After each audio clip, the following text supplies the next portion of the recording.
Do you want to know what's going round? See what's the talk of the town on Real Talk on the radio today. And welcome to Real Talk Radio 97.5 FM. This is John Rawlings, and I'm going to work on my lighting here in a second.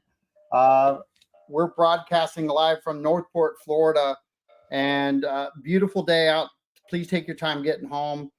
We've got lots going on in Northport, and we've got a very, very special guest in the house. But I want to give a shout out, as always, to Remax Palm Realty for sponsoring our emergency broadcasting network for the city of Northport. 97.5 FM is super proud to be the citizens of Northport's voice during an emergency situation from City Hall. And we have a great working relationship, and independent, by the way. I should say this for the naysayers out there in the world.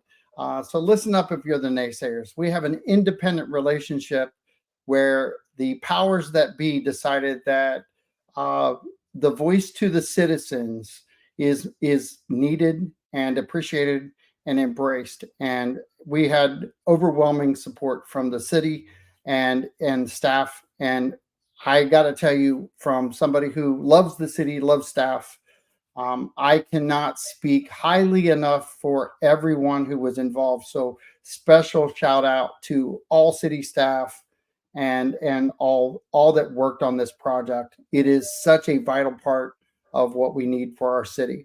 And I'm going to throw it over to our very special guest today, Mayor Alice White, one of our commissioners. How are you doing? Thank you. Oh, yes, I'm doing great. I'm doing even better because I'm on your show, John. Fantastic. I'm going to turn some of these lights back off here. I've got some new lighting going on, and I'm working on things, but the screens that I've got up now at least lets me talk directly at the person instead of looking down all the time. But I've got to work on some lighting issues that I have. So I'm going to center you up for a second. But give us an overview of what's happened this last week. I know we had a very, very long week at City Hall for our commissioners and staff, but I did tell the citizens about the 97.5 FM. Kind of talk about the value of that, and then any other topics that you want to highlight. And I'm going to put some more light in the room. Okay. Well, yes, that is really, truly an asset to have a connection with an FM radio station here in Northport that can tell us what's going on in the case of emergencies. This really came out with a lot of people during Ian, when all of our news, because I do have a little radio, and it was all about Fort Myers, and there was nothing local. And this is going to really change a lot to have our own radio station. And I'm gathering it's not just going to be for emergencies, but be more in tune, since the antenna is. Where is the antenna again? Is it by the police station, or it's on the police station, or something? No, we actually have two, and I'll give you the overview, and even for the citizens. So first off, WKDW radio was always positioned outside the city limits. We were in unincorporated Sarasota County. It is official that we are the first and the only radio station inside the city limits of Northport. Our new location is Bobcat Commons, across from the entrance to Bobcat Trail on Tamiami, around Toledo Blade. So we have a new location that will be opening sometime in the next month or so. We're making that transition, but we also have a relocation of the towers to Public Works. Is the main tower that will be there. It's going to be hardwired in, and everything is happening as we speak. We've ordered the new ground mount for it. So every part of this moving piece is essential, because it's 100 feet tall. So it's destruction, reconstruction, and all those things happen at the same time. Our secondary tower is going to be on top of City Hall, and it will be hardwired in. So I kind of want to highlight this for you too, because we had some direct questions that we had to answer from staff and commissioners. they were a little concerned about flight patterns. Well, anybody who would take an overview look at City Hall and the police department realize there's already antennas up there. Our secondary antenna doesn't have to stick up that hard or that far. And the only reason that we would ever put that tower up or that antenna up in the air is because the main tower got taken out Mm-hmm. and be put back up. So there's a couple of factors there that really helps us as a station keep the communications live to the citizens of Northport in that situation. And it's that their backup generator, one, mechanics on site, two, the position of that tower and the kind of the buildings and the wind, how it gets kind of protected in that area. It was one of the areas that the city had that didn't have or sustain any major damage, and the staff that's there is ready and capable to lower the tower and bring it back up. So we can withstand a lot of wind, even if the tower is up because it's only 100 feet in the air. But Right. being able to bring it down in the storm area is essential too, and still lets us have access because we have KBW radio 97.5 FM, and we also have the internet. And as long as the internet is up and running, we will have someone live, probably myself as I volunteered for the position, to be at City Hall live and on the air and updating people straight from City Hall. And as far as I can tell, we've done a lot of research, and right now we are the only radio station in the nation that we can find that City Hall, the City Hall of Northport, can actually open up their laptop and push play on our app and take us off the air and start broadcasting emergency information to the citizens. That by itself, I get goosebumps when I talk about it, but that by itself, it really highlights the special relationship that Northport has, one with us, but two, on a national scale, to show what these nonprofit organizations can do when they work together to bring these things out and make that a really good influence for other stations across the nation. Yeah, I agree that about the nonprofits that, Yep. you know, basically you're getting benefits and services for little to no cost. And the value is, of course, in what the people can offer who work in that nonprofit. And most of them are, because I belong to a nonprofit, we don't get paid for what we do. So that, but the value, of course, is in what's being provided, and it's always. I'll be very blunt. I just don't understand people's hesitation in partnering with nonprofits, because it's not a they're not producing revenue for their own personal benefit, and in many of these, nobody gets paid for anything. Well, So, but and it's still providing such a great benefit. I had a question though, when you said you set up that radio at City Hall. Is that just you're just going to do that during emergencies and not, let's say, when there's a function or something going on in the chamber, like to report on, oh, they just voted on this and this was a vote. You're not going to do something like that, or are you going to so do something? I will tell you that RJ Malloy is our station manager, and he and I have weekly conversations, if not daily at some points. We're talking about doing a lot of different things, but those of you who follow my show also realize that I am out in the community doing a lot of live interactions. I Yes. was at the 9/11 function, did that. I'm at the Northport Forward functions and do those. I've now done Phil Stokes, Commissioner Stokes's town Right. hall meetings live on the air. Right. We don't have local media like we do, but we don't. We are trying to set ourselves as the standard for Northport citizens to, one, just be a resource, and I do want to address the people out there that may have a little concern, because you, being in a nonprofit, you understand the importance of communication out. I think what the citizens of Northport have to get used to and start realizing and spread the word about is 97.5 FM is just a conduit of communication. It is not controlled by the city at all. It is independent from all of that, but the partnership that is put together is essential for the citizens of Northport to get information. It doesn't mean that everything is going to be what you want to hear. It does mean that there's conversations on here. It does mean that there's communications out. And you, Alice, as a nonprofit organization advocate and person who has run them, one of the biggest problems we have in Northport is we don't have a really good media. We are now inside the city limits. We are committed to driving excellence for that.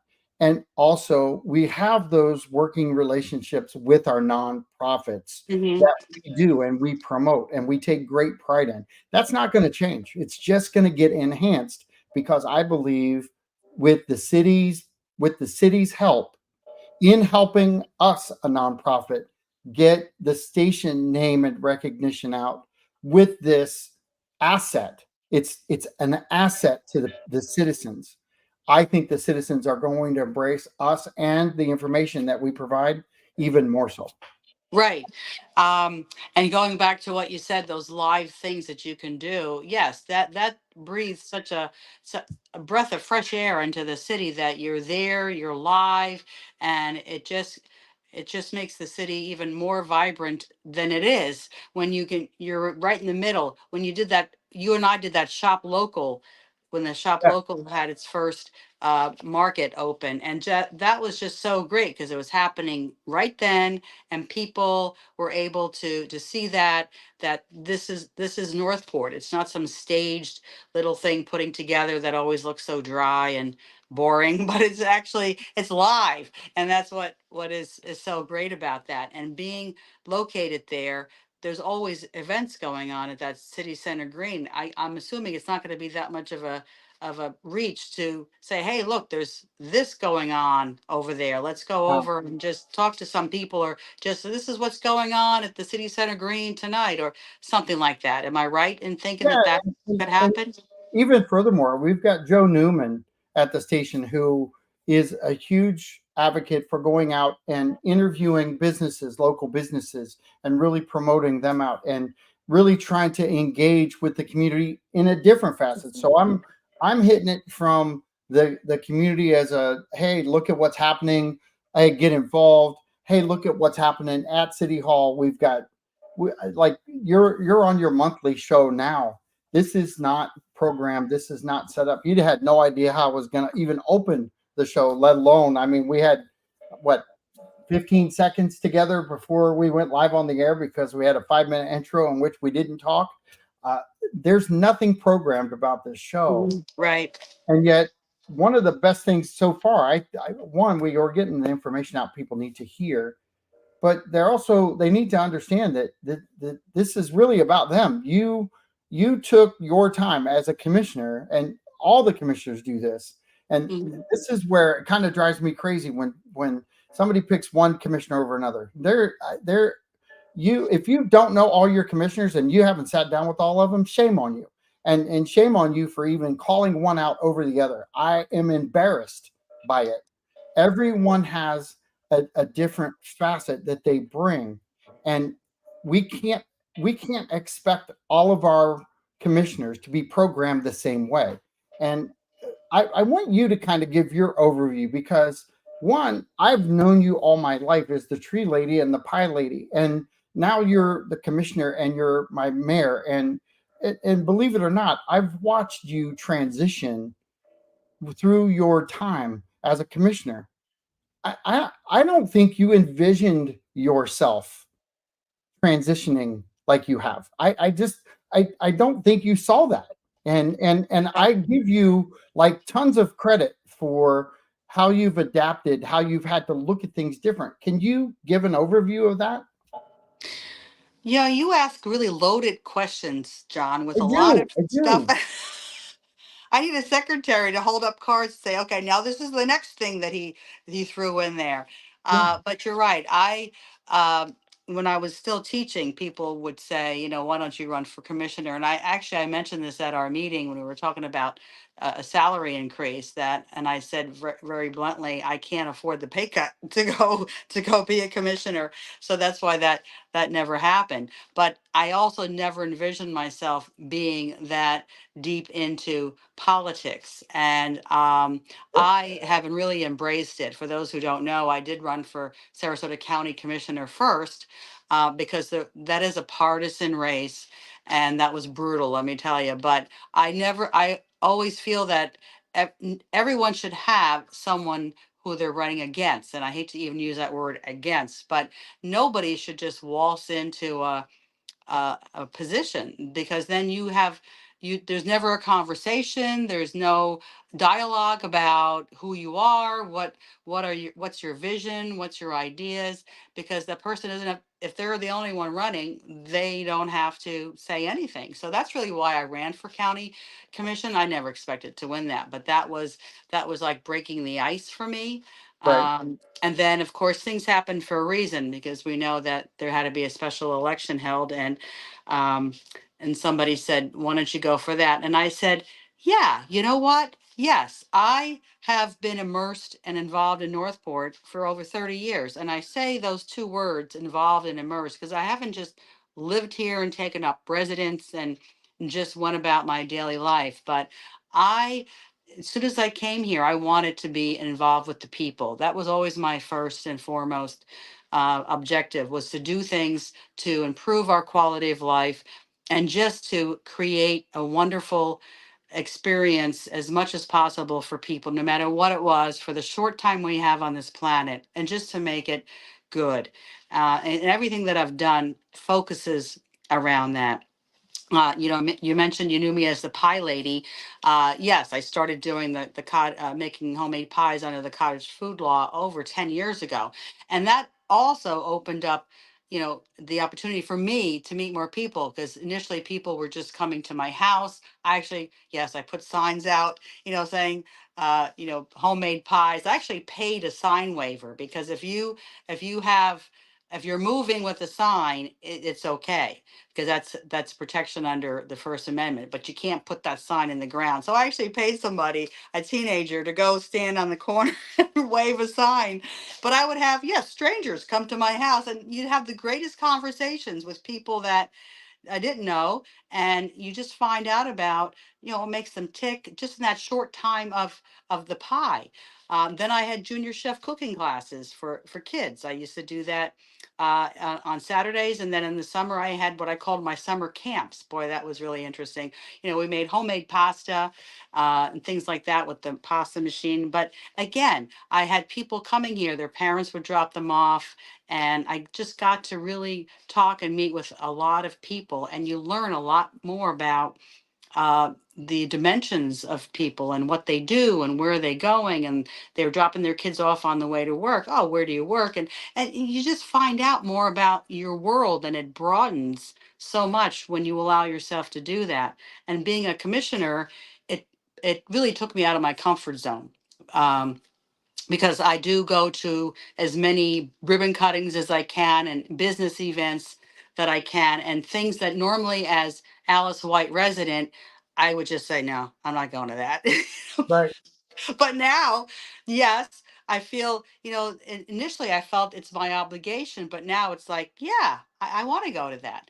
And again, it just opened up a whole new worlds, plural, for me, because those are things that I would just, disregard and say, no, I'm not going to that. And put out some kind of an idea that I wasn't going to enjoy myself. And I always end up enjoying myself at these functions. And I've just loved the experience so much. And to me, it was just a natural, catalyst for what I do, to become a city commissioner in the city that I've called home for more than half my life now. I've lived in Northport longer than I've lived anywhere else in my life. So it was just a natural transition for me.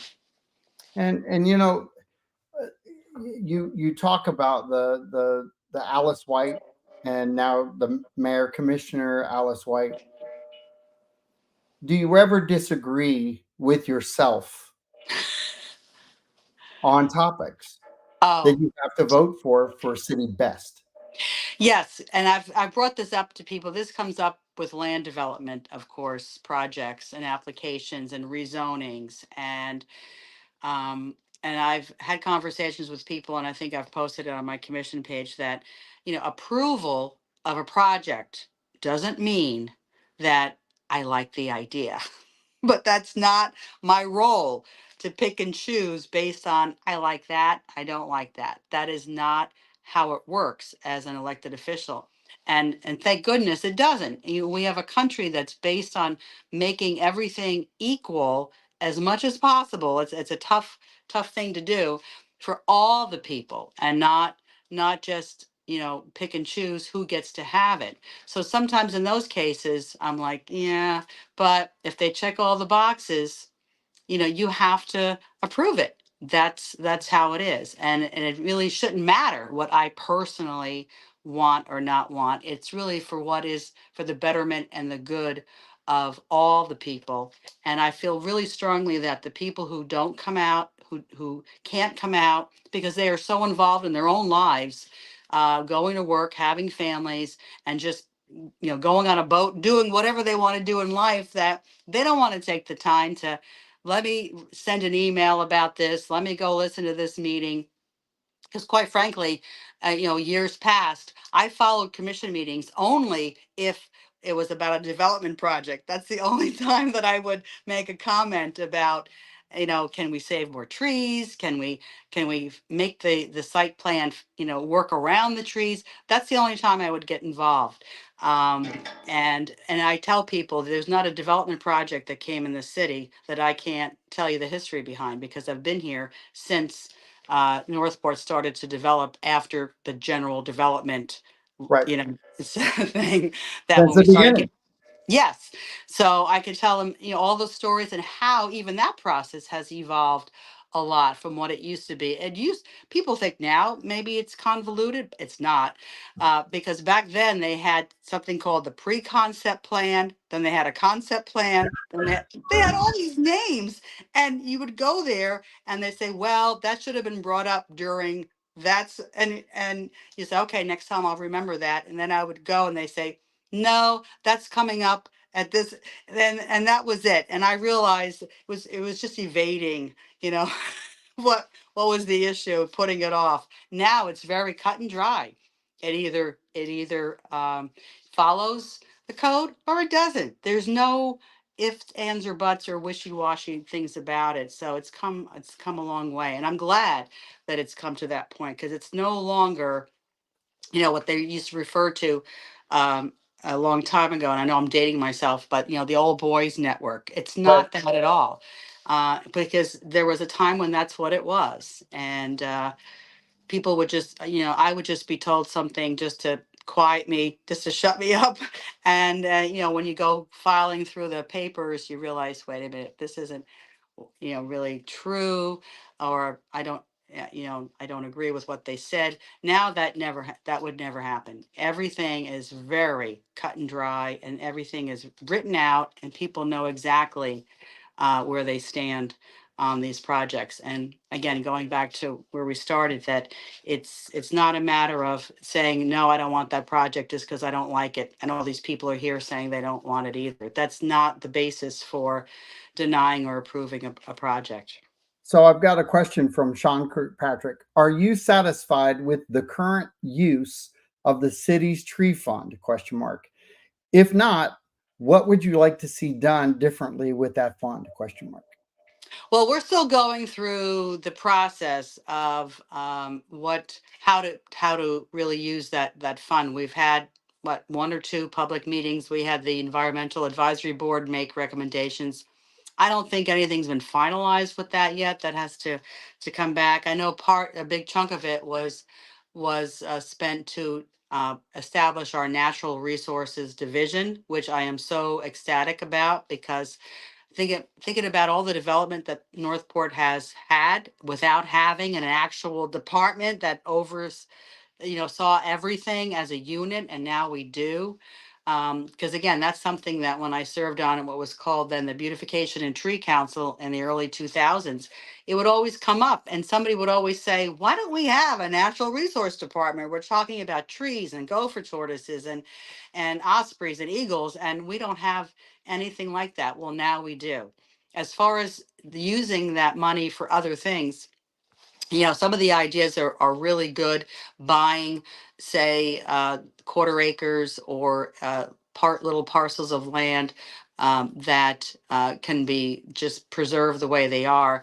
However, my biggest thing is that the tree fund always has been established in anybody's tree fund in any municipality for the purpose of replanting trees. That's why it's called a tree fund. And I know we want to expand it to call it the environmental fund, but the fact is that money's being generated by the loss of trees, by the loss of our tree canopy. When trees are at least 15 inches in diameter and removed, that's what generates the money for that fund. So I still believe strongly that the majority of that money should go towards planting trees. And I've always been a big proponent of planting trees where you live, where we live, work, and play. It's great again to have conservation area. I like the orange hammock, but that even when I'm saying the orange hammock, it's in another part of town and you have to get in your car and drive there. I want people to enjoy what we have, the natural outside beauty of Florida where they live. And I'm really saddened when I drive around and ride my bike and I see house after house after house with nothing on their property. Their kids never go outside to play. I wouldn't want to play in their backyard either because there's nothing back there. And that's where I want to see trees planted. And the one of the early uses of that tree fund, and I mention this all the time, was that the North Salford Street Tree Project that People for Trees partnered with the city to plant over 300 street trees on North Salford on both sides of the road, sidewalk side and the non-sidewalk side. And that's because you have a sidewalk. Don't you want people to walk on it? Don't you want people to enjoy it, ride their bikes? And that's what I see. I always see people walking on that sidewalk because trees just lend themselves to creating a sense of community and belonging somewhere. And that's where I want to see that money used. So, if they want to use that money for other things, fine. But I still believe the majority of it should be to plant trees in our own neighborhoods. We have lots of roads that have absolutely nothing on them, and I'd love to see trees planted there. So I'm going to give you a rapid fire here for a minute. Why do the commissioners promote people building houses here so much? Is that your question? Yeah. I don't know. Are we promoting building houses here? I don't think you do you? No. People move here for a reason. Oh, you mean just promote people to move Yeah. here or build? Yeah. Why are you commissioners bringing so much growth here to Northport? You guys are definitely doing it.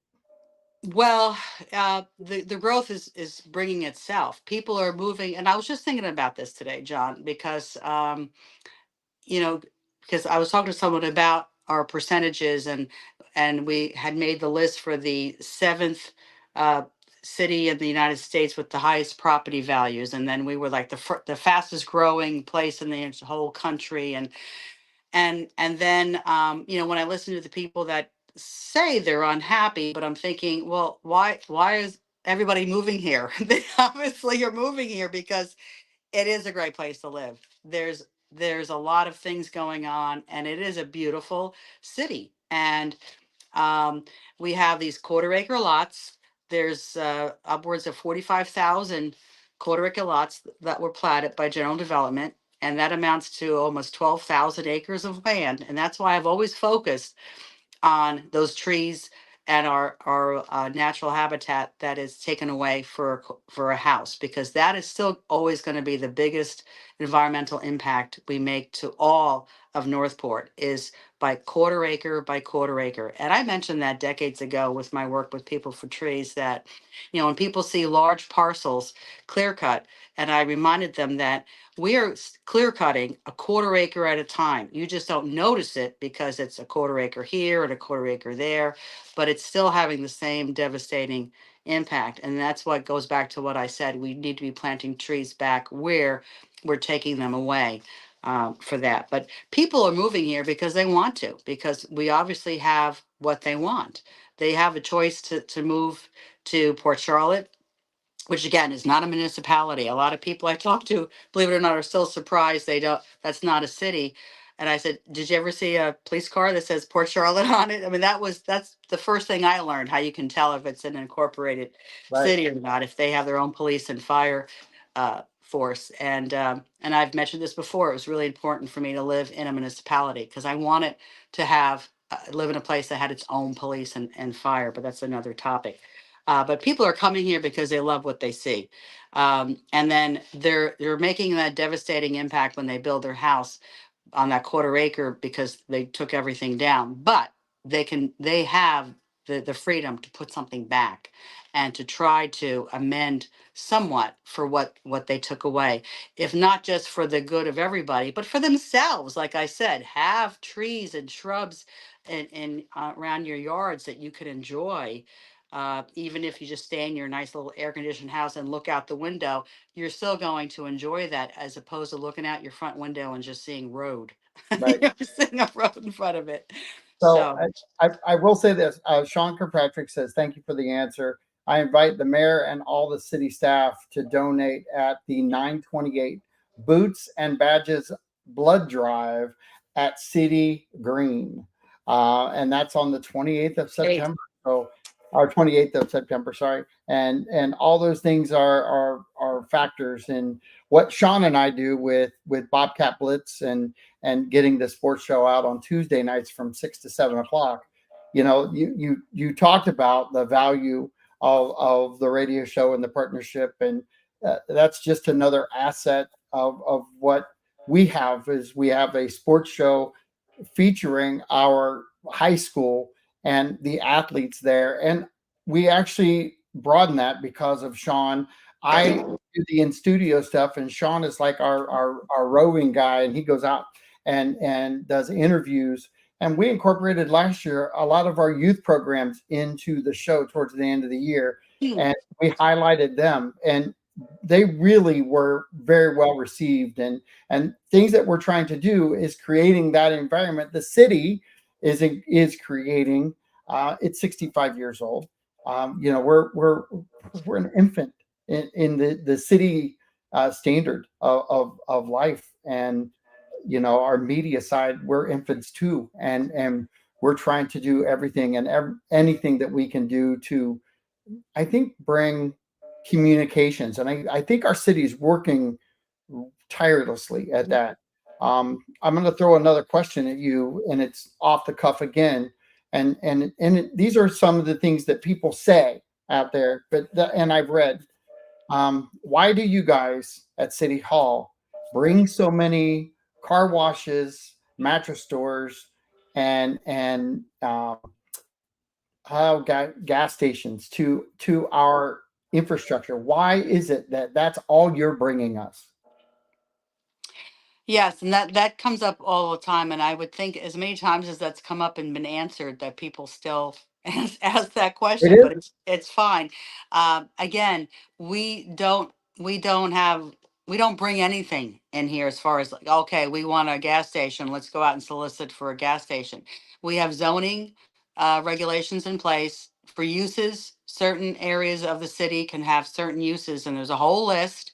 And if you're the property owner and you say, I want to develop that property and I want it to be something that's going to make me, I'll say it, money, I'm going to pick something that is going to produce that revenue, especially when you're talking about turning dirt. Developing raw land is extremely expensive. in itself, everything that you have to pay to put in place, but it's also the process itself that you can go so far and invest in something, and then it comes to a point where you weren't aware of something, or you said, I thought we could do this, and now we don't have the money for that. For example, my understanding is that Texas Roadhouse, that was supposed to come by Salford and 41, and that was because that company, my understand, went bankrupt, and they no longer had the funding for the infrastructure to put in city sewer and water there. And then that's why that went by the wayside. Because again, turning dirt is so expensive and involves so much that something's going to be built there that's going to produce that revenue very quickly in order to pay back that money that you put out to invest. And also, if this is what people do, they want to have money to go invest someplace else. Car washes are a no-brainer. I mean, it's very little staffing, and it's something, the initial investment, and then that's it. It's nice to have other things. I'd love to have other things, but we know, for example, restaurants, and maybe you know this, John, what's the percentage of restaurants that fail in their first year? Isn't Oh my it? God. It's really high. It's It's yeah, really it's really high. It's the costs, and again, it's easy to not easy, but you think about doing it when you open that restaurant and for the first week and the first month, but when you start getting to that 8th, 9th, 10th month and you say, this is my life, and that's where restaurants start to fail before their first year, because it's such a commitment. In fact, I was going to open up a pie shop when I retired. I was actually scouting around and I had this thought in my head. Actually, I did have a little pie shop. It was called the Coffee Cafe. I did that in the mid 90s. You know where it was? It was next to the Quality TV. I was his first tenant in that unit on the side, and I was teaching. And it was, I don't know what I was thinking. I just thought, well, I'll hire people to be there when I was working, but that didn't work out. So when I decided to do that, thinking about doing it when I retired, my son reminded me, Mom, do you remember the Coffee Cafe? Number one.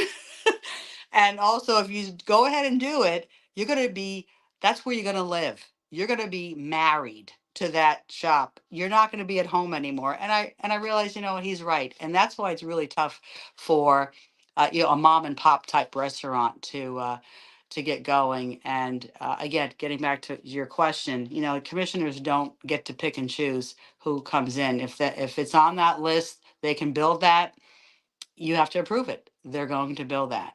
And you can't, my understanding is you can't do what's called maybe spot zoning. You can't say car washes are only permitted to be here or this part of town, That because would that be a nice lawsuit.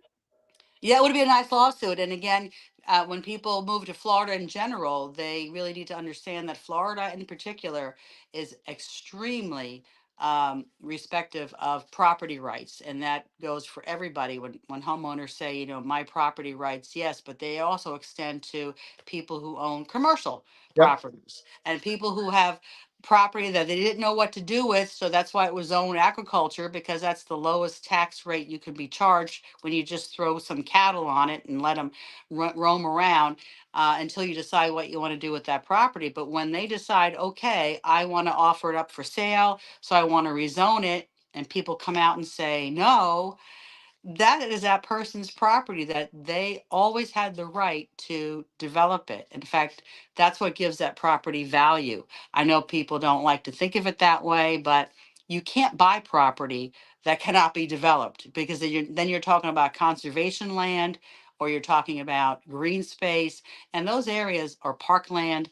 They're not, you can't develop on them. So who is going to go and buy them for just the sake of here's conservation area. It's already in conservation, but I'm going to buy it anyway. I mean, why would somebody do that? So property that's out there just hasn't been developed yet, but they have every right to develop it. So I've got a question from Chuck English. Commissioner White, what is your perspective on building two big house on two small lots, leaving no room for planting of trees or sustainable habitat, and creating sufficient impervious surface, which contributes significantly to flooding. Yeah, and this has been around for a long time. Like I mentioned, I was on the Beautification and Tree Council, and we were actually at that time. And just to put that in perspective, this is 2024. That was 24 years ago. Okay, so that was a long time ago. And one of the things we were charged with is making recommendations to the tree ordinance, and that we brought that up many times. That they were, because when I built my house, houses typically were 1,800 square feet. My house is 1,200 square feet under air. Okay. But that's not how they build houses anymore. No. So the thing is, people's uses have changed. They want a bigger house. I was talking to a woman who told me she had a 3-car garage, and it was 12. She said it's 1,200 square feet. And that's when it clicked. And I said, wait a minute, that's the size of my house. And that's the size just for your 3-car garage. And we went through that. We had, in fact, some builders come to our meetings and share their perspective on what they were putting on those properties. And that's actually from those conversations is where the city came up with their 35% canopy requirement, is because I had taken some site plans from, I'm going to put his name out there, Larry Tenbush. He brought in a bunch of different site plans. And when I figured out, what they needed for the house, the garage, the lanai, and I even gave them the whole front yard. I don't believe that just because you have septic, you can't plant anything on your front yard. But I said, we'll even give that. What was left was 35% of the land could be kept. You could still have trees in the back and on the side. That's where the city came up with that 35% figure, because that was really what you had to work with. And as houses have gotten bigger, and because people, again, going back to when we talked about property rights, I learned back then people didn't even want to be told you had to plant a tree on their own property, because they told me, who are you to tell me I have to save a tree or I have to plant a tree? It's my property. And, again, going back to Florida in general, property rights are extremely protected and revered. And it's a tough sell. Do I believe there should be uh, less impervious surfaces? Of course I do. But again, going back to when we approve a project and do I like a project? Two different things. But there are some things that is just not going to fly. In fact, that was brought up, that whole thing with the requiring a double lot with other commissioners. And they said, that would be considered an illegal taking of land, because if you require a bigger piece of property and there is no property that person can acquire, either they're already built out, or the people who have those adjoining lots won't sell, or they want some astronomical amount of money, that would mean you can't build the house you want. And people say, well, they just have to build it a smaller. Again, that's just never going to fly. People have, we do have a max, but I know it's a surface that can be impervious. And again, I'd like to see it reduced, but it's unlikely that's going to happen, unfortunately. So you've got you had some other big news, and Bill said he remembers those conversations 40 years ago. So they've been around for a while. Sean Kirkpatrick said almost forgot big news last week on commission's warm mineral springs plans. Can you summarize it for us? Oh yeah, I'm doing this on my phone. That's why I can't read That's any of okay. those. They're so tiny. Yeah. Yes, big news on Warm Mineral Springs. We researched and we went out in all directions to come up with some ideas and to see what was plausible, what wasn't going to be realistic to do. And that's what I really have been telling people, that when they say, oh, well, you finally listen to the people. First of all, always listen to people, because it's one of the things that we had to take in and regurgitate, and say, okay, is this feasible? Is it not feasible? But also, I highly value the whole process of pulling information in, so that when you do make a decision, you have researched and put your feelers out everywhere that you can think of, because that is really how you make a clear, informed decision. Because I didn't want this to come back 20 years from now, 10 years from now, even 5 years, and somebody say, well, did you ever look into blah, blah, blah? You know, and so that's why you just can't discount things. People suggested making it a state park, you know, turning it into, I don't know, something else, just conservation land. All those things, though, had to be looked at, including a 3P. The 3P was never written in stone. It was, we sent it out for negotiations, and that's when, you know, it came apart, because it was obvious that the owner wasn't going to be able to even afford to do what had to be done on that property. So Here we that to go. me, Here again, talking about turning dirt, talking about changing things. yes, You right. know, all those numbers. That, and I, I want to say something too, because I've listened to enough conversation on this, held enough conversation on this, and realized that people like to talk out of both sides of their mouth on this topic too, because they want the commission to listen to them, but at the same time, they don't want the commission to take credit for being able to change their mind and look at things different. Well, influencing the conversation, I just wonder where why are we so embarrassed that we're having conversations anymore? Yes, and the thing is, even when that's brought out there, because when we all voted, and by the way, we all voted, it was a 5-0 vote to pursue the 3P path. It didn't mean, like I said, we're definitely doing this. It was in order to give direction to the city manager to have staff take their time and pay them to pursue this. You have to formalize it. So that's what we had to do, and that pathway didn't go where people thought it was going to definitely end up. It was just something else to pursue. And also from those conversations, like you just reminded me, people were saying if we were to develop on that property, that 3P plan that was proposed by Mr. Bloom, that it would break the springs, that you would crack the limestone, and that would be the end of everything. And we just had the geotechnical survey, is that the term? I think that's what Yeah, it was I think it used. is. And they actually overlaid that 3P plan, just so, again, we would have an idea of if what would have happened if this went through. And they did that, and they did all those studies, whatever they do. That's way out of my pay grade, but they came back saying that 80% of what was proposed could have been done without any problem at all. And the other 20%, they would have just recommended further testing because their results were inconclusive, or they couldn't make that determination. And in fact, they even said that the property could withstand 2 to 3 story buildings.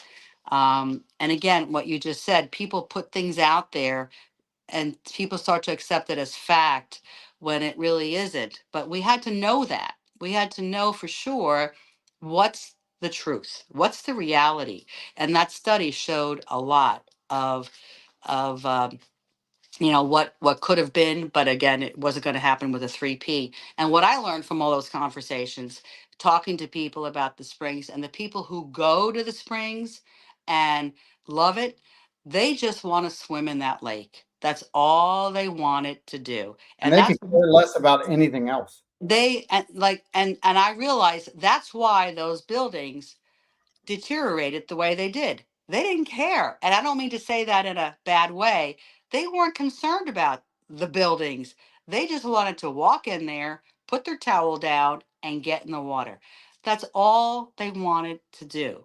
And that's why when this latest option came up to do that, what's it called again? Wet flood proofing or something, to have an open concept pavilion building that it will be able to get flooded, but it's not going to damage it. The tiled walls would stay.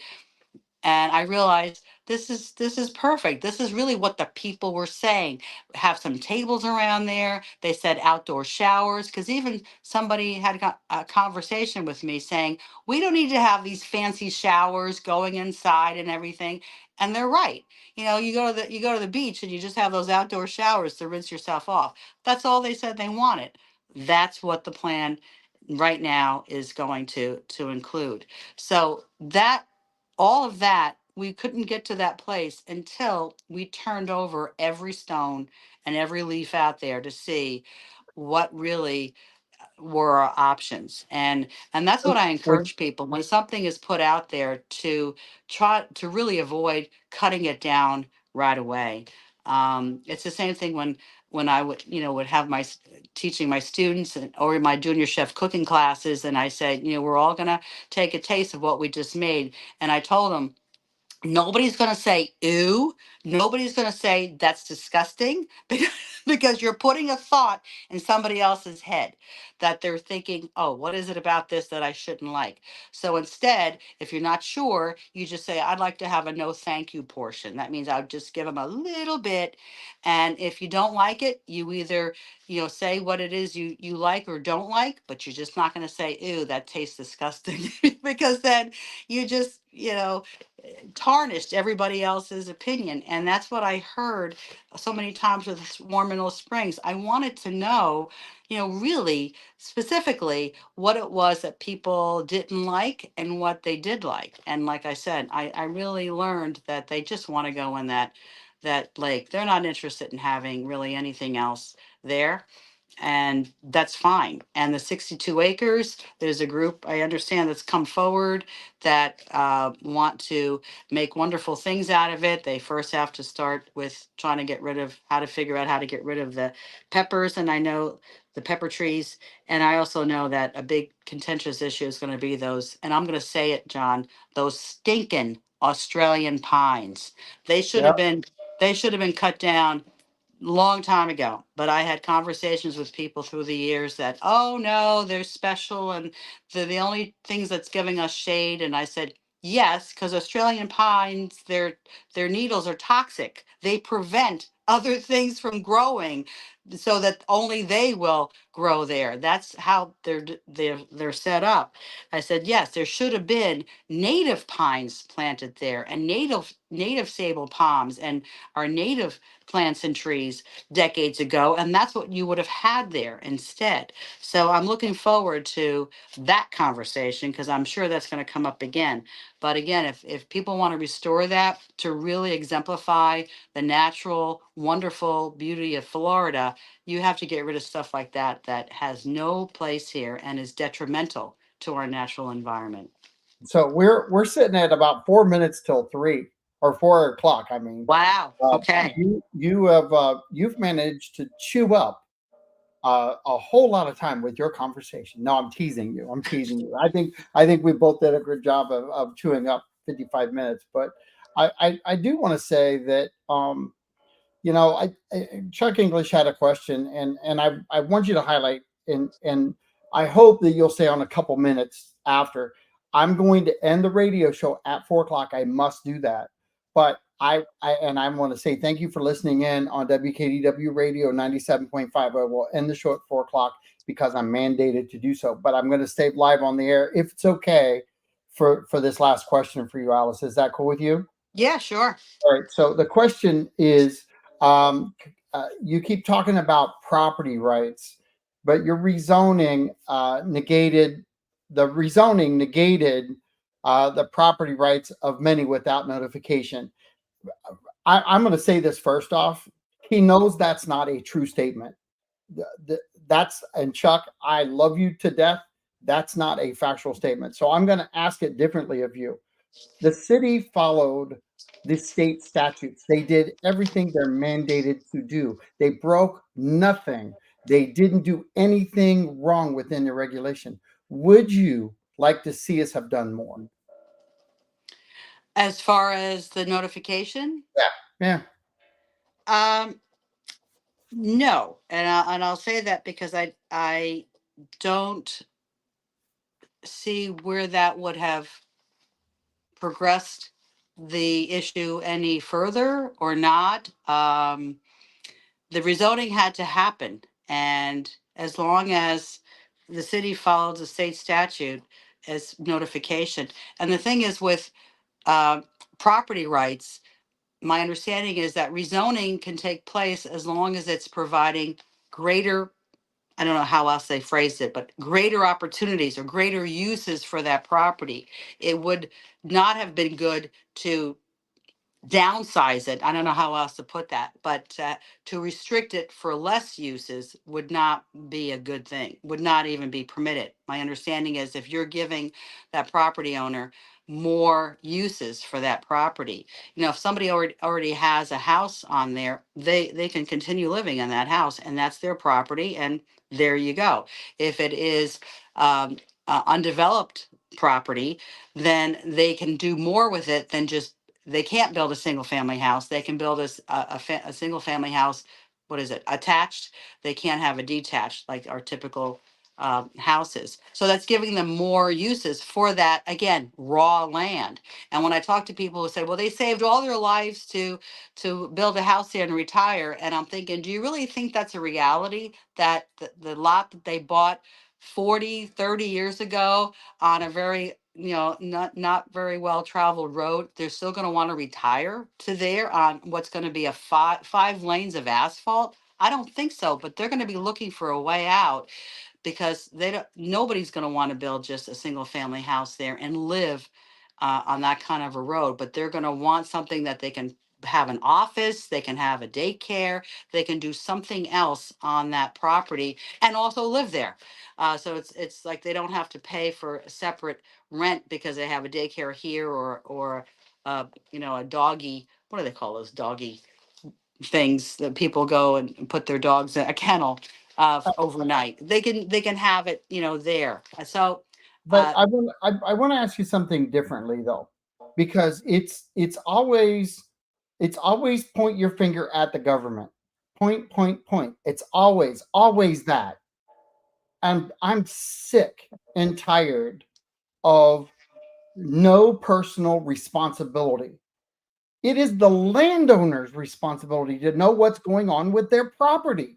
yeah, And if their property rights are being involved, if it was my land, I would have been all over this topic. It should have been something that mattered to me. And if I owned the land for 10 minutes, or if I owned it for 40 years, I'm sick and tired of people saying that it's the city commissioners, we need them out because they did the wrong thing. They followed the law. How about the personal responsibility of people? Don't they have a responsibility to stay updated with the city of which they purchased the property in? yeah, I totally agree with you. And it's interesting you said that, because again, when I first moved here, and that was in 91, there actually was somebody who put out, and this was before the internet, of course, he put out a paper newsletter that and it was called like the Northport Property Owners or something, and he just kept people apprised about what was going on in general in the city that had any impact or effect on their property. And back then it was harder for people to know what's going on. Now all they have to do is tune in. They can go through the meetings and the agendas and see what was on there. But you're right, if you own property in another state or you don't live there, you still have a sense of responsibility to find out what's going on. And also, when people complain about those undeveloped lots where the pepper trees are encroaching on their property, or a tree's going to fall on my property, again, that to me is a negligent property owner. If they're not even coming by to see, oh, look at this. There's a dead tree there. I really should take it down. Or after Ian, people didn't even show up after Ian to see what did their property look like? Was it, posing a danger to the people who built the house? And you're right. That those are the people that you feel we should reach out and go, take all these extra steps. I'm sorry, but like you said, you have a sense of responsibility to know what's going on with whatever it is you own. Whether you're a landlord and you have a rental property, you still should know what's going on with that property. And I've addressed this with many of you and some staff. And I asked that question. I'm like, should we have done more? And I wonder if we were the only city to do more, what would have been enough? I mean, you're first off, the and I love Chuck, and I love to have coffee with Chuck, and I mean no disrespect, and I know Chuck knows that. The problem I have with always pointing your finger at the city, what is it, and at what point is it enough that the citizen has to take responsibility and go to City Hall? I know I see Chuck at City Hall. He doesn't see me as often, but I tell him, one, I do a lot of interviews. I'm all over city information, probably more than most, just because of how much I interview all of you guys and staff. My knowledge of my city is, after 7 years of being on the radio, learning more and more and more and grinding these things out.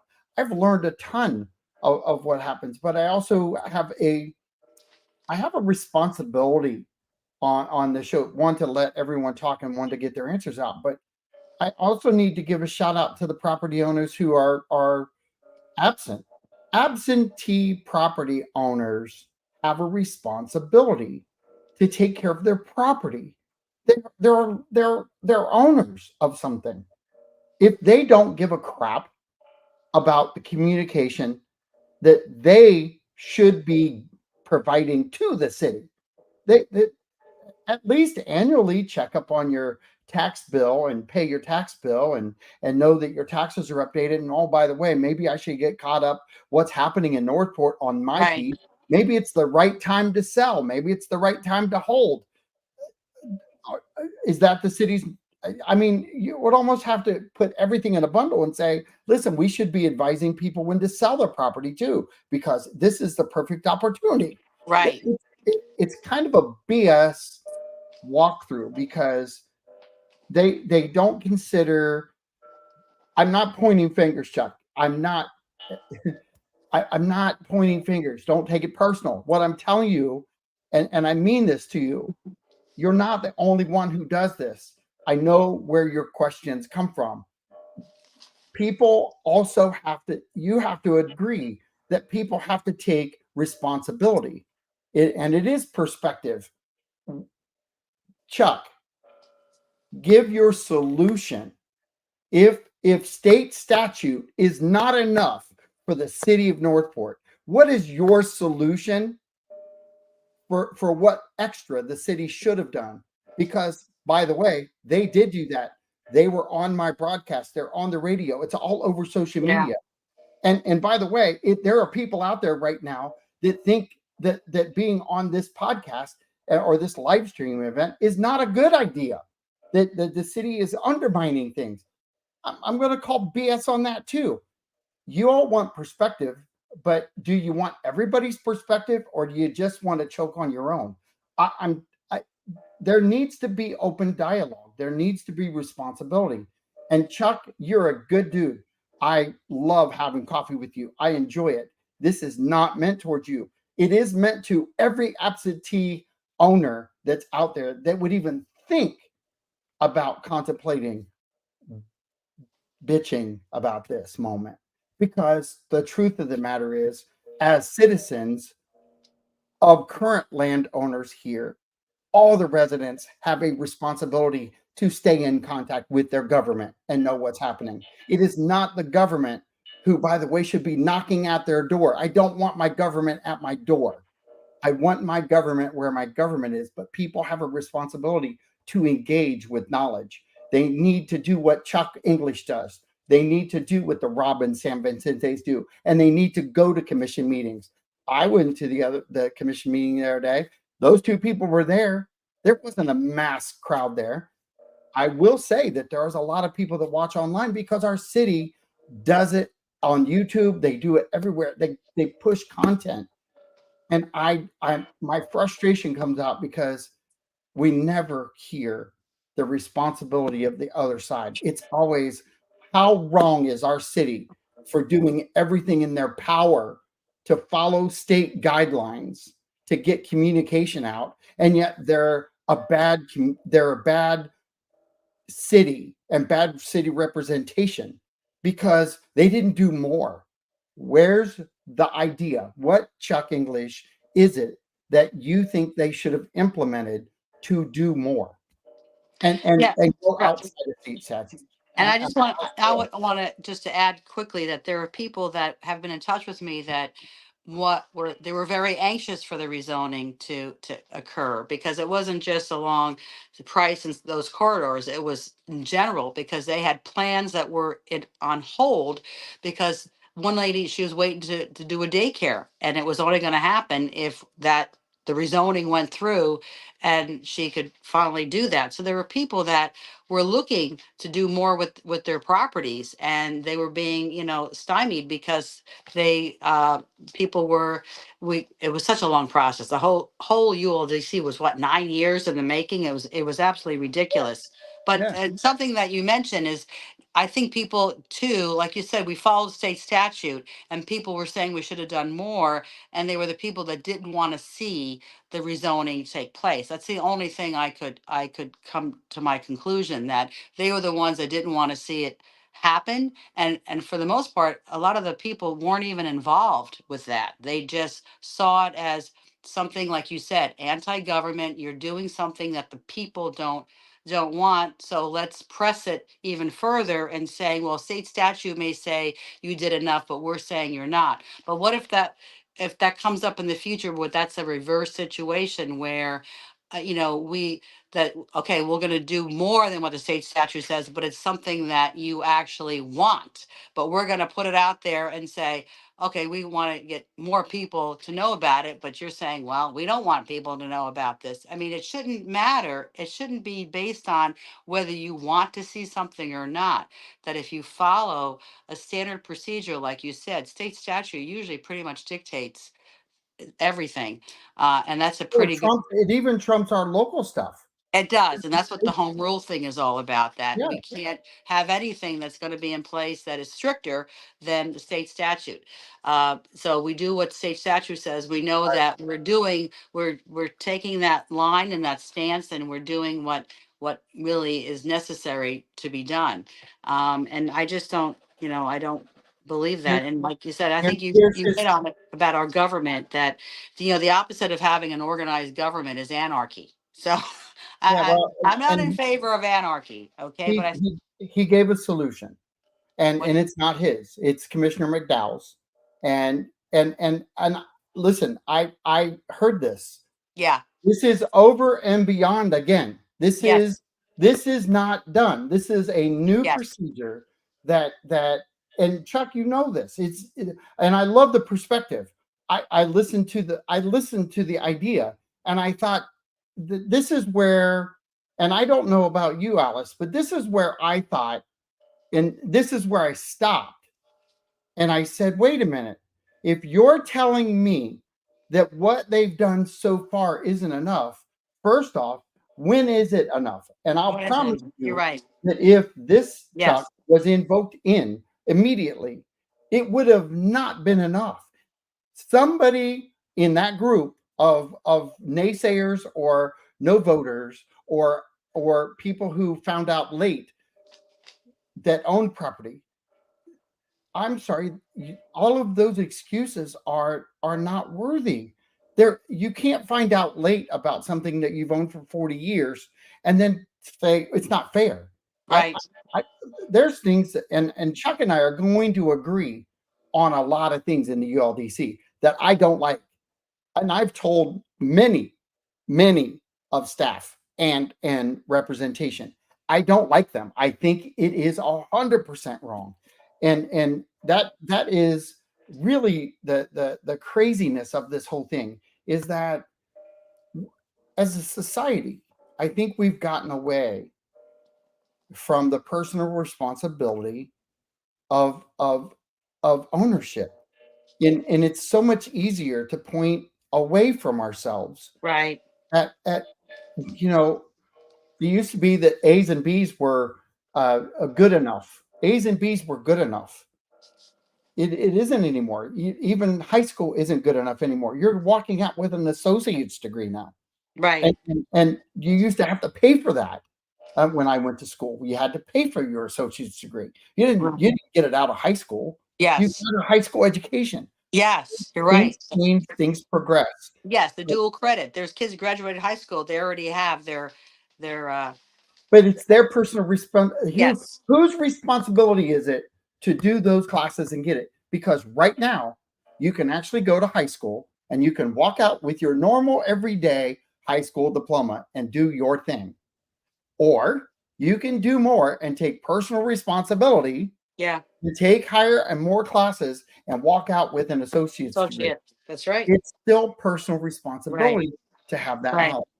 And Um, getting back, and Go just, ahead. I just want to interject when you said that we are going to notify property owners. And some people weren't happy because they said, well, it's after the fact of passing it. And the idea was to use the property appraiser's address list. But Sure. even that is not a definite thing, because there are people that just because of how they've set up their houses, that they're listed as the property owner, but they don't live there. They're renting it out, but they Right. don't live there. And they do that so that they don't lose their homestead exemption.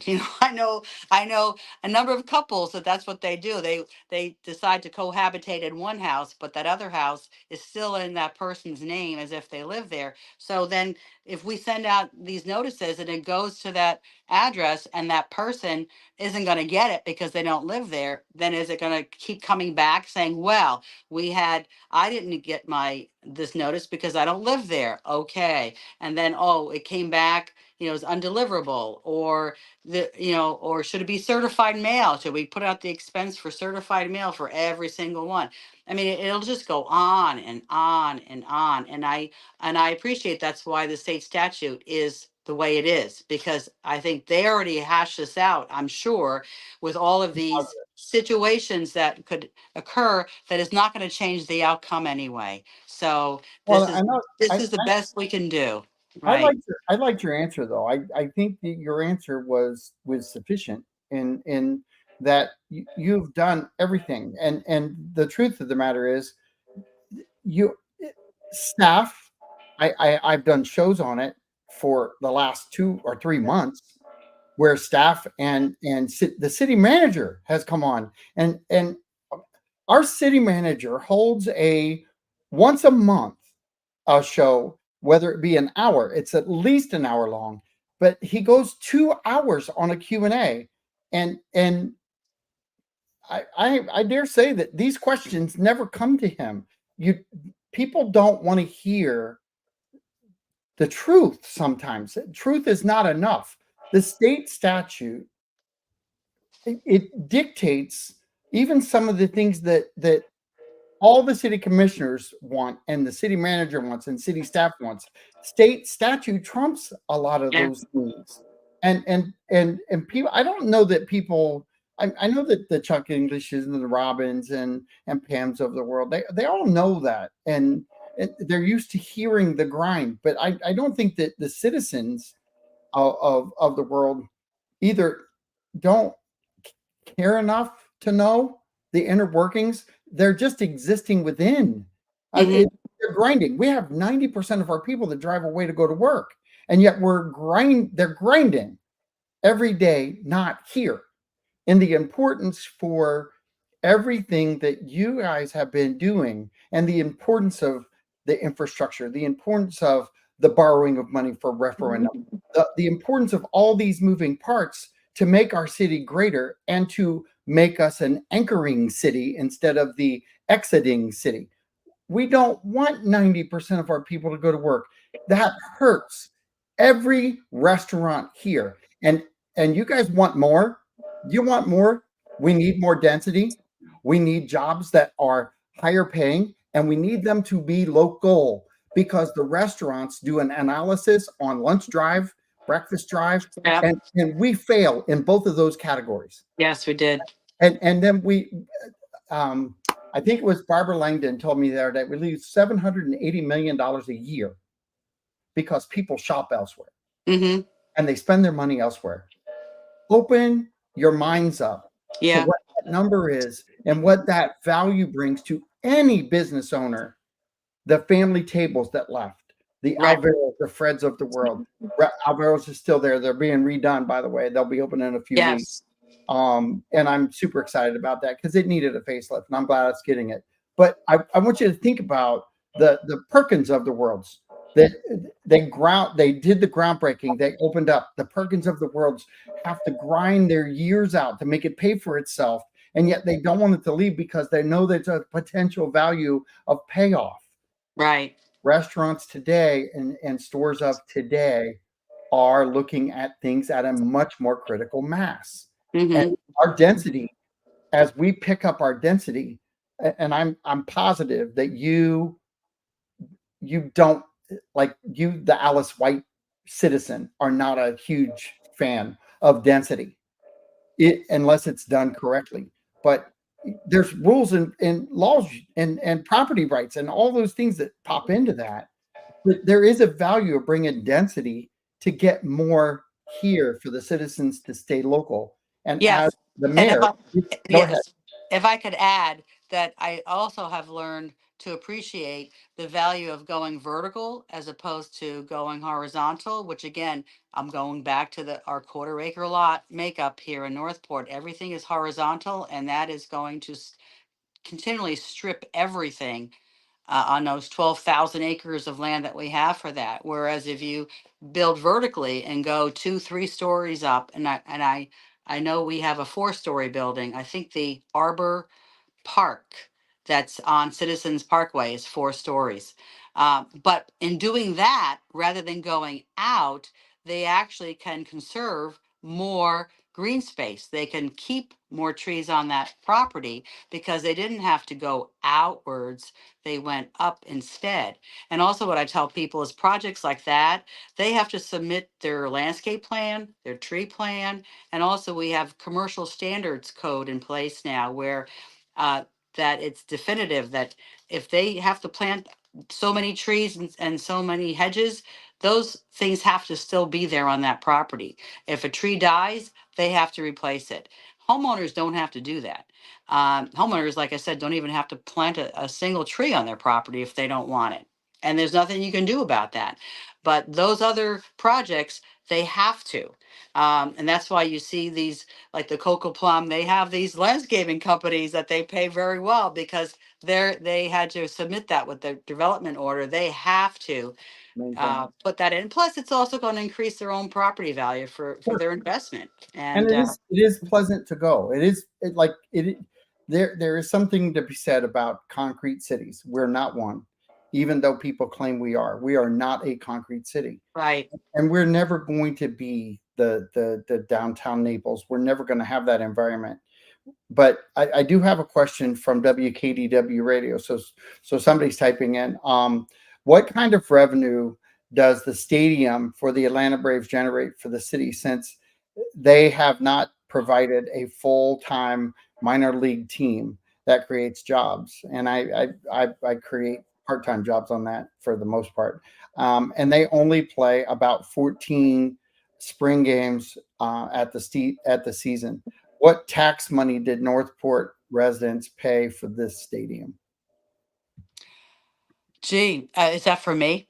I'm assuming Yeah, I don't have that that's a biggie. answer. That's Yeah, a it's a biggie. I don't have the answer for those numbers off the top of my head. you know That who was, I'll save that one for, and I will promise whoever yeah. typed that. But I will promise. I Go could, ahead. yes, but I could answer the tax Sure. question because I remember when What that whole thing portion was you going love? How through. about that? That was surtax money that was used that the city contributed. And right off the top of my head, I don't.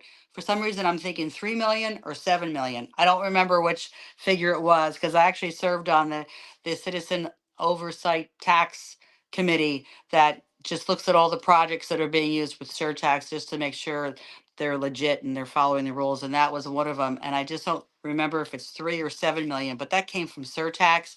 That there wasn't any actual ad valorem tax money contributed to that at all. Um, and also that stadium was built with a lot of the tourist tax development revenue that's available. That's the bed tax. When you go stay in a hotel or motel anywhere in Sarasota County, you pay a bed tax, and Yep. that money is used for projects such as that they had gotten a lot of money off of that. But again, that money that was actually brought up, that revenue stream for War Mineral Springs. But I told him yes, but that revenue is dependent upon what? Hotel and motel Yeah. room tax. And people didn't want to see that.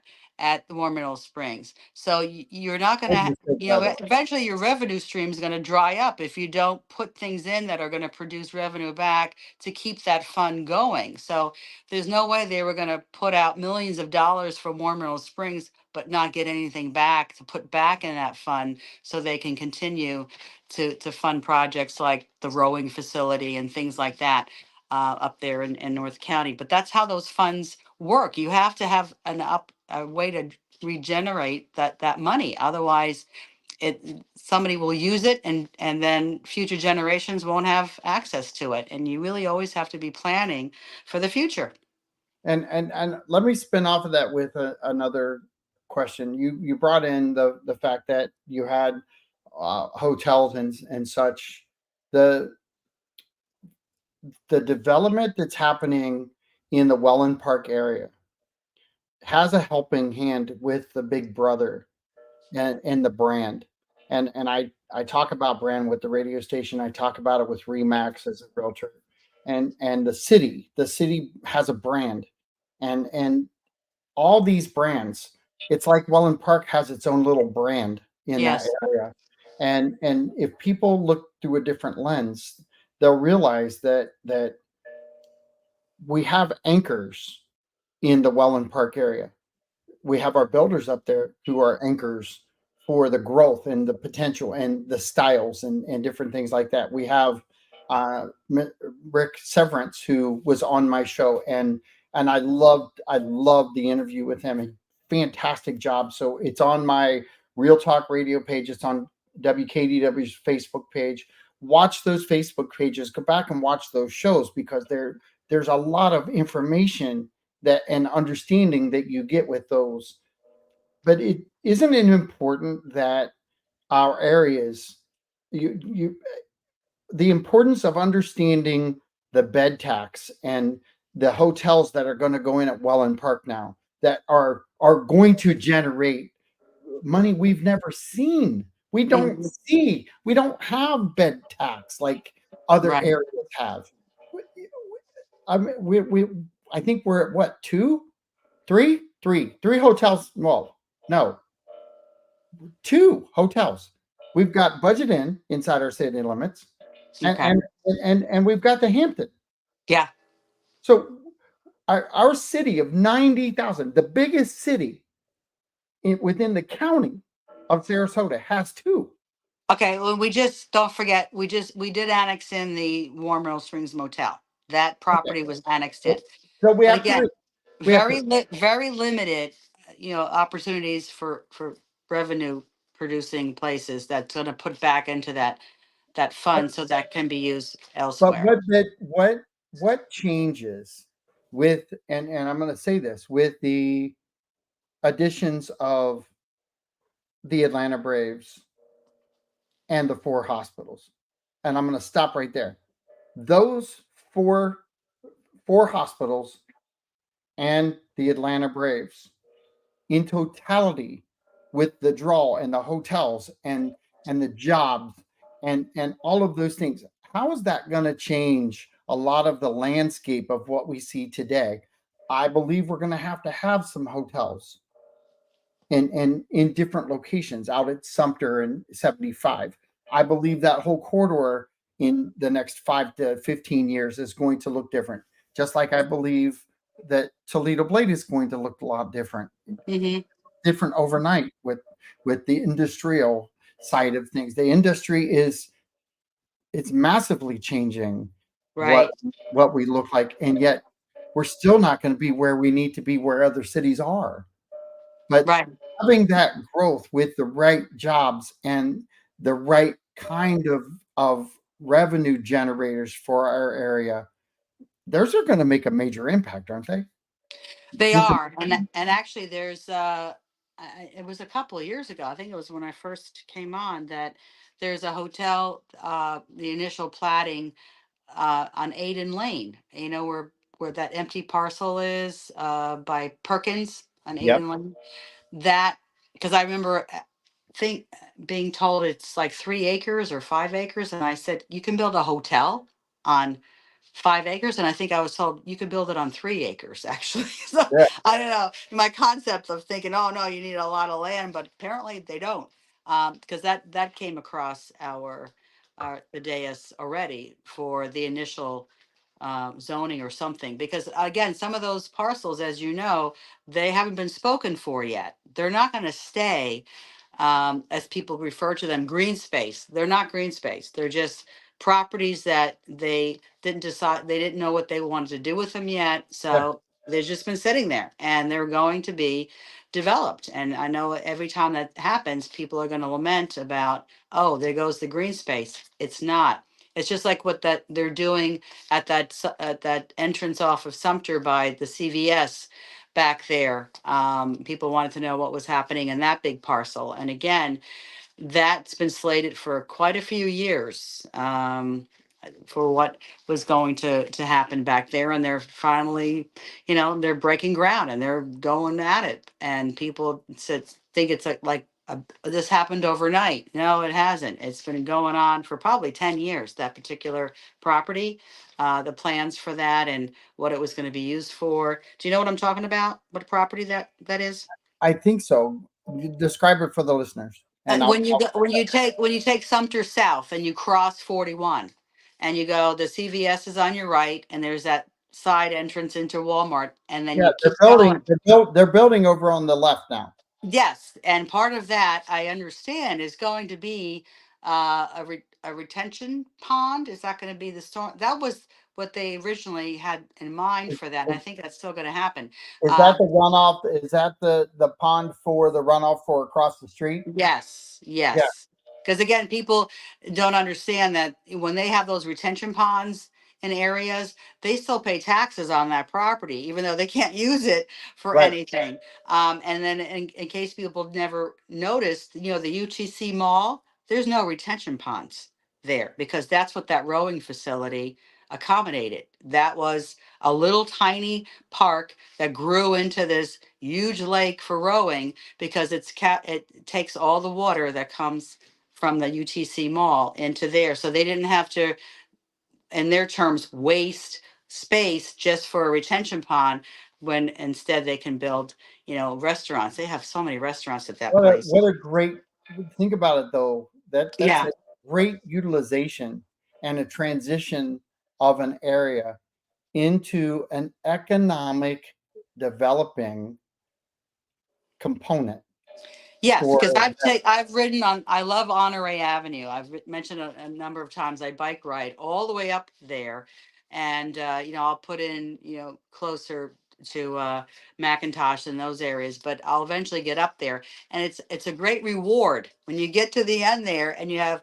I can go for ice cream or I could go for whatever because I just biked 20 miles to get here. So that is a great place to be. And yes, to say, oh gee, let's stay overnight. And you could do that as well if you wanted to. But that is what builds these layers for people to have more things to enjoy where they live. And those who that. don't want those things, this is not the place for you to live. And I've been there. I've mentioned before I went out to Iowa. I actually thought I wanted to be, the farm life was for me. It wasn't for me, okay? Because it was 30 miles to the nearest store. So, if that's what you want, great. But and those of us that have lived here for a long time, and especially when I came here, and in 1991, people first of all said, where's Northport? They lived in Sarasota County and still didn't even know where Northport was. But when I would explain it to them, they would say, oh yeah, that's right, there's nothing there. That's what they would say. And that's also why people didn't move here, because there was nothing here. And now the people that are moving here, they have the best of both worlds, but they're lamenting about the things that were brought in that really caused them to move here, because now there is a Walmart. Now there is this. All of that didn't exist when I moved here. We had a Winn-Dixie. That was it. And people didn't like that. And you mentioned Alvara's. That was Uncle Guido's. That was a pizza restaurant. That was the only place to go for something to eat other than the two Shell stations, okay, Yeah, that offered sandwiches. That was it. I was good with that, but I knew that wasn't going to stay like that gonna last forever. forever. So one last question on the Atlanta Braves from WKDW, Yes. and then we'll let you go. But I want to say something too. I I will tell you that that's why there's two right answers for Warm Mill Springs. The two right answers are let's leave it alone and keep it natural. And the other response is we had an opportunity to make it something special and an economic driver, just like they did at UTC with the water runoff and all those things, without destroying anything, and bring it to greatness and bring it to where people wanted to go and spend the night. It's just going to be a park. So it's going to be part of our park system. It's not going to be, it's going to be nice. It's Mhm. just not going to be anything super special. And I think over time, will regret not having made it something super special. Now, hindsight could ruin me on that. That's just only time I'm going to tell you my personal opinion here, and not care, because I'm not fighting against the springs Mhm. staying in its natural habitat. I'm just wondering what the potential could have been. And is that why you looked at the P3? Yes, it is because like I said, when I go places, like when I bike places, I like to have a reward at the end, some place to stay. When you take the Legacy Trail to the very end in Sarasota, there's Payne Park there, and there used to be a cafe. I understand they closed, but to have something to go to, and I just thought Warm Mineral Springs could be that place when we're talking about bringing people south and taking them along that the ditch that's there and taking them down to Warm Mineral Springs. And we've mentioned this. In fact, Vice Mayor Stokes put it very eloquently that he wasn't in favor of having a bike path to nowhere because you're riding. The Venice train station is 16 miles away. I don't think people realize that. So, once you get on at the Venice train station and head south, it's a long, long way on that trail. And if you think someone's going to do all that, go to Warm Rose Springs, and what? They're going to go swimming in the lake because they know they have to pedal 16 miles back. So you have to have something else there for them to, to do, like having a nice restaurant or staying overnight, just to stay overnight. And I've done that when we've gone to St. Petersburg for things. Like I didn't feel like driving all the way home after going to a concert. I saw Sting in St. Petersburg, and I stayed overnight for that. It was a great opportunity to do that, and it made the whole adventure just that much better. And that's what I was envisioning for Warm Mineral Springs. That yes, people would come there, stay overnight, eat something, go in the lake, and really embrace and enjoy what people are saying is so special about it. Well, you have to immerse people in that if you really want them to buy into it and have them now turn into somebody who's going to rally for its protection. You have to get them on your side first. Otherwise, they're always just going to be working against you. Yeah. And that's what I saw Warm Mill Springs is having the ability to do, to bring people there and have more people realize how special it is, and they would become more advocates for keeping that place the way it is. Yeah. And I listen, I just, I'm a proponent of there's two right answers to it. I don't particularly care. I want it to be gone. I'm not gone. I I want you guys to decide what to do with it, Yes. and get it done. Yes. Just get it off the conversation, Yes, and because that's why I'm so glad that it's we're worn off. It's we're worn out. researching, we're going And, into the conservation easement. What does that and entail? I'm Yeah. actually I'm okay with the decision. I think it's a great decision. Yeah. As long as we're doing it, I'm Yeah. just tired of not doing anything. I'm Right. tired of watching it fall apart and brag Yes. about what we have. It's a Yes. piece of garbage that we shine up to talk about. We need, if we're going to embrace it and make it something, then let's do it. Yes. Whether it's a small piece of improvement or a big piece of Yeah. improvement, there's been none. Right. And In other and words, what I hear you saying is we have to take ownership, and we we have do. taken ownership. And We Instead of just saying, we're just not even going to talk about it, or it's that is the redheaded stepchild. Okay, that is like, we don't want to talk about it. It's There's there, no different. but There's no difference with property rights. right, but You we guys are brought, the property rights owners. We are a city. We have a responsibility to make it what it can be, whether right, it's everything it can be or not. It's neither here or now. It's yeah, something has to be done. right. So And we have this path, and I have great hopes for it, and it's going to give people who go there just for the lake. It's going to provide that for them, and those other things that people wanted to see. Now it opens up the conversation. Like, okay, that's what's good. your idea for how to pay for those things? Because Yep. that was always the underlying problem. Yeah, that the great plan from 2019, but it was unfunded, and people seem to ignore that little word. There was no money for it. Right. So it's like I going got, shopping for a car, and I don't have any way to make the payments, but I'm going to go shopping for a car. What I, is I, the point of that? Yeah. I got two quick ones because Chuck English is going to absolutely blow up my phone if I don't ask the question.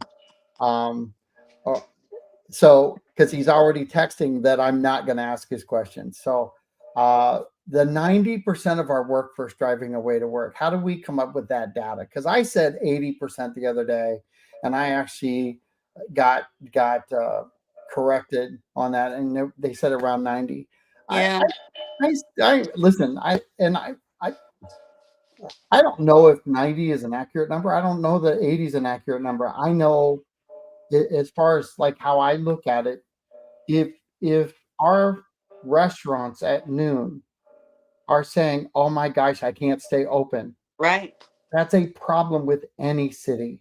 I of 90,000, it doesn't take a rocket scientist to figure out our local economy really doesn't bode well for our restaurant owners, our business owners, because people do drive away. And if that number is over 40% driving away to go to work, it's too high. And it Right. might be double that. And I'm I I don't care what we say. If we're overinflating a number, let's underinflate it then. Let's say more than half of our city Hmm. drives out of town to go to work. Those hospitals, they're going to bring people here to Yes. local. Those restaurants in that Welland Park area and Sumter, the Beef O'Brady's of the world, the Taco Bells, all of those that we take for granted right now, they need that lunch hour rush. They need that money coming in. They need those deliveries. They need all those things because they can hire more people to do jobs. Not Right. the jobs we want to move here, but those are jobs of people who need a little part-time job or a delivery job, Uber Eats or whatever. Those are what makes the city whole again. But I don't know that 90% is accurate, Chuck. Do you know if that is an accurate number pinpoint or is it just a relative term? Are you asking me? Yeah. Yeah, they did a study. They did a whole study, and they did all these formulas and numbers, and based on certain industries and the percentage of who they from our population, what it was, the percentage of how many possibly worked in those industries, and how many opportunities for those industries do we have here. That's where they came to the conclusion that, well, they're not getting those jobs here, so they have to be going someplace else to work in those particular fields. So that's how they kind of figured that out mathematically and came up with that. But like you said, it doesn't matter if it's 90, 80, 70, or half.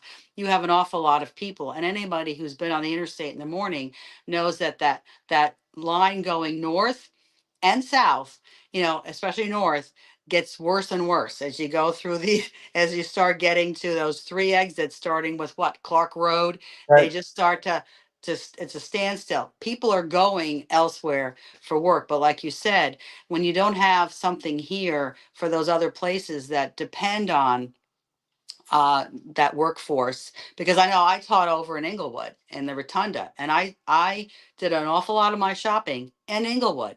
I would go to their Home Depot there because it was closer. Because by the time I made that 30-minute trek back to Northport, I didn't feel like going to a store, so I wanted to get it done while I was there. I went to their Walmart. I shopped there because it was just, I said, let's get it done right after school. And this way, I can go right home. And, Well, and that, and that's what you're talking about, that those jobs become the anchors for all those other businesses to yeah, utilize. they do. Yeah. Well, and I've been here for about 20 plus years, and that conversation actually made me think, how many jobs have I had inside the city in 20 plus years? And that answer is zero.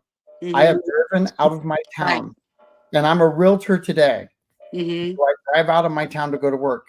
Absolutely. So I can't even claim that a local realtor that I do 100% of my business. I don't. We we have to look at this with an objective eye, and the objective eye, I think, leans towards the local economy. When you can go get a table at our restaurants at 12:05 and you can walk in the door and pick one of 50, that's a problem for any restaurant owner. And that is the case. Now, I will promise you that our restaurants in the evening are doing really well. They're consistent, and they're shakers and they're movers, and they know their hours. But I will tell you that they would appreciate more local businesses here. That's the importance of the businesses and the great paying jobs that are opening up in the industrial area of Toledo Blade and that whole quarter. When those all open up, it's going to establish a whole nother network of people who are going to be here. Now, some of those jobs are drive away too, because they're AC guys and they're driving all over the place. But it does bring, it brings a fullness to a city to have corridors. I am going to go to the Atlanta Braves again, because there's two facets to this conversation or question. Who pays for the maintenance at Atlanta Braves? And I believe the Atlanta Braves kind of take care of the stadium as a whole. And I've run into them a couple times Hmm. where they're pretty I think over controlling on almost every effect of that facility. That's theirs, that's theirs, that's theirs, and they, even if the grass gets messed up, they're in a complete whirlwind when Florida grows grass back pretty quick. But that's the first part of it. And the stadium only has 14 games a year and could be used for um, bigger named venues to come in. But that again, isn't that really the Atlanta Braves that kind of controls all of that? You're asking me? Yep. Yes, they do. And I know, like, for the all the food vendors there, that they control that, who goes in there. But on occasion, because I know they did this for the Freedom Fest, that they opened it up for nonprofits, because the Kiwanis did this. If the Kiwanis works behind the counter, a percentage will go to their organization. So, and that is arranged, because I asked somebody, Right. I said, how do you do this? And they said it's the Atlantic Braves management, whatever they're called, that they have so many time slots during the year that they allow that to happen, within those concessionaire, at the hamburger place or whatever they are. And you can do that. So they do control that. And they also control how many venues, because I think that was in the original contract, that they would have to have so many things a year that's not related to baseball, like a concert, so many of those. Um, but that's a big thing that people don't realize with ball fields. They're very protective of that grass, of that turf. They are. Um, Oh, and and the and for good surrounding reason. area. Yeah, it's very expensive, and it's just not. It can't be like a free for all. Right. And because I remember one year Northport High School had to have their graduation at not at the Charlotte County Stadium, and we were not. And People for Trees always would bring in trees and shrubbery to decorate the stage. They would not allow anything to be driven on that field, and I had to get the ROTC, each one of them, to carry a tree in a pot, over there, because they would not permit anything to be driven across that field. So And there's a response though, and I want to see what your answer is, because in my head I've got a different response, I think, than what you'll have, but I want to hear yours on this. What is the pay? All right, the second question. This is a bad contract for Northport. We paid for this. They control it? Question mark, exclamation points. What is the payback we've seen from the stadium? Question mark. I think that's a good layered question. yeah, and it goes back to my answer before, that I don't believe that Northport paid anything from taxes, ad valorem taxes, into that. It was surtax money, which is sales tax money, and it was redirected from something else, because there was actually a special category just for that money to go to the Brave Stadium, and I don't remember how it was classified. And I don't believe there's any money from in our budget, because now that you're mentioning it, we don't have any budget item that's for the Brave Stadium. It's not, doesn't happen. Um, we can have the Freedom Fest there, but that's one of the agreements of how the city can use that facility for the Freedom Fest. Yeah, but I'm going to ask you something different, because I think this is a great spin-off of where this question is going.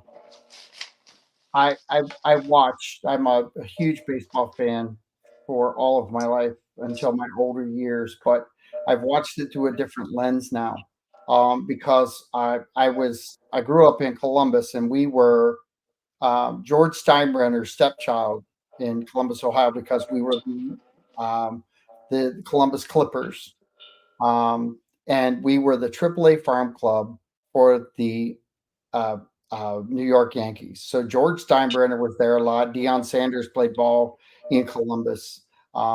We had Greg Nettles back in the day. I just so many superstars. Derek Jeter was our shortstop at Columbus, and we watched him before he became Derek Jeter. I had to say it like that. No, we watched a lot of greatness there. We embraced in Columbus. We embraced the Steinbrenner organization because they brought to us travel and revenue in a different fashion. Our stadium is different in that regard, and I think up and down, I think the Florida coast and out west even, where these teams a lot of times have gone in and said, "Listen, we're going to bring a stadium to your town, and it's shiny, it's new, and here's what we're going to bring you, and we're going to be an asset to you." I think it's different than what citizens think as an asset. I think the city, when the city hears something like that, it's another anchor. It's another reason. It's another, oh my gosh, if we had one of these, it's the word out. It's look at Northport. They're the Atlanta Braves home. They got a beautiful stadium. We can stay there. We can hit all these places up and down the coast. And we can hit Pittsburgh and boo, and because I'm a red. I've never liked Atlanta. I've learned to like Atlanta and embrace Atlanta because they're in Northport, and Right. the Braves come here for that reason too. They want people to drive to Atlanta because it's not that far to drive up that way. So there's a lot of reasons why we bring in as a city, and we've got two parks down south in our sister community of Fort Myers. They've got two, and they've got the Red Sox and the Twins, and they've got two stadiums, and it's why do cities do these things? And I don't know if you have the answer for that. I kind of have it in my head on why they do it, but it's definitely looked at differently when you talk about on a national scale, getting word out and getting your name out and being a town and being a true city and having the venue and the change out, because these stadiums don't always stay like they are. They do generate, they do turn. What was the reasoning that Alice White saw the stadium as? What what did you see it? I did, and I don't believe you were a voting cast on that. No, oh no, So I'm that gonna take came that out of from, the mix for a minute. But yeah, you know, yeah. how is it that Alice White, the mayor and the commissioner, views the partnership with the Atlanta Braves to better the city? Well, like you said, that whole thing was established with a different commission, but I do remember when that was when that was being pitched. There you go, Yeah, to the commission, and I did do research on the Atlantic Braves, and yes, I found, like you said, they would go into depressed areas, or like offer this bill of goods. And I think it was the Braves that went into a town in Mississippi, and that little town took out a bond or something to pay, and didn't work out well for them. And I think to this day they're still paying off that bond for that stadium. Because at that point, at that time though, I did make comments that, you know, uh, national or baseball and football and all those franchises, they are multi-billion-dollar companies. So there is no reason why they just shouldn't be building their own stadiums and right. not. But again, I think the Atlantic Braves, like I said, the Atlanta Braves, I don't believe that there was anything contributed from Northport as far as tax monies, other than shuffling surtax money and putting up something for that. And Um, and the game for us, I think, the game for us is the Welland Park area as a whole. I think it's another spot. yes, It's a right. revenue generator for that. Yes. They they they. I'm wondering, if we didn't have that, would we have a hotel talked about being part of the Atlanta Braves whole development? So if that Atlanta Braves area turns into more, and it will generate more, but it won't be inside the stadium. And it possibly has, if there's a hotel on site, it has that potential to have, oh my Yes. gosh, we can have a concert here and we can stay on site and we can generate funds.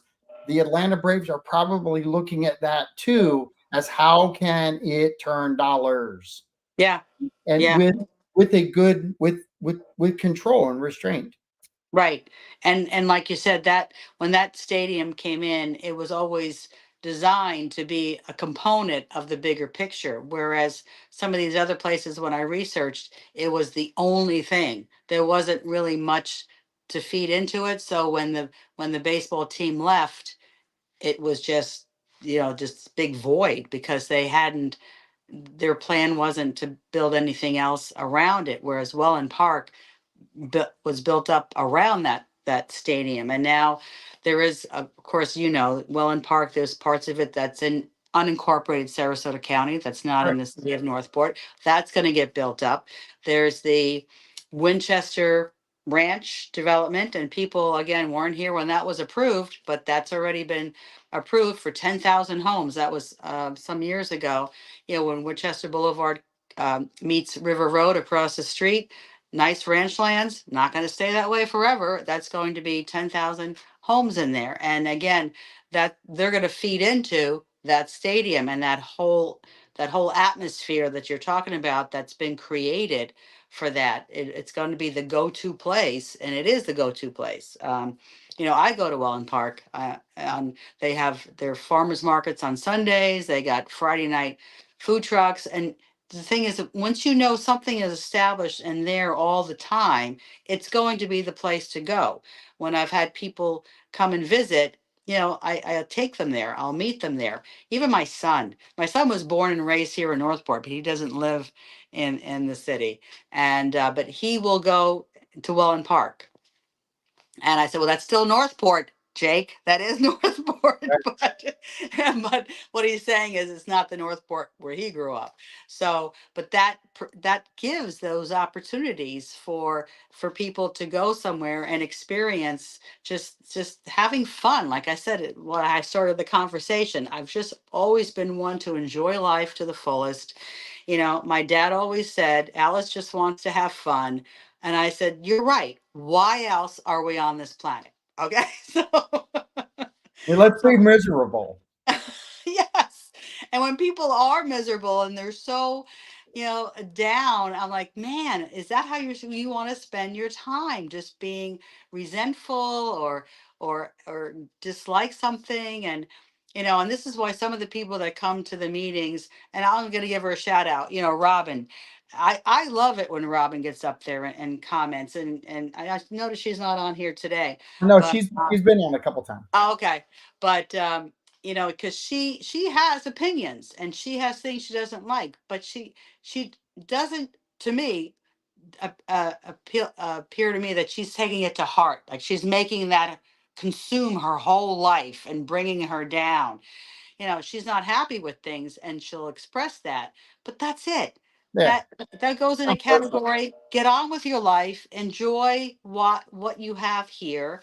And that's, what I always say to people, just enjoy what you have. And if you don't have it, then you go and figure out a plan to get it. And, I created this paradise around my house.